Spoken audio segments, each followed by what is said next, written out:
Well, I think in some ways it seems oh so many things like the United States and very many things different from the United States.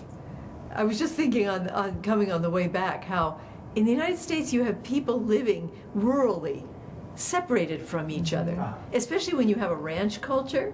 There can be one house way separate from everybody else. But here, people tend to live in shuraku, in groups, right? And so they live or die in groups in a way. So that struck me as quite different, really. And the whole organizational culture within the Japanese village, which we don't really have so much in the American small town. Of course, there are other kinds of organizations, but it's not organized by the town or the village so much. So I think we're going to find interesting differences. I bet. But, you know, the number of old people, I think that's very common for both of them. What do you think?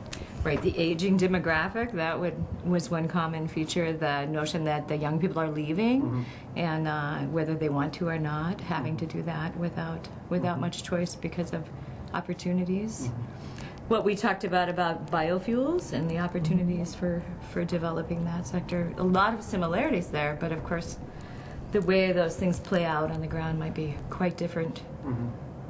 I remember the first time I traveled to Australia. I had a colleague who had worked in Australia for years and years, and he warned me that as you look across the landscape and you see the architecture, it looks pretty similar. You know, maybe the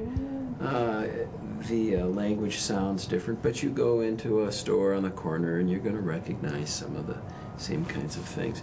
But don't be deceived. Yes. On the surface, maybe you can find a lot of commonalities, but I think it'll be really interesting for the students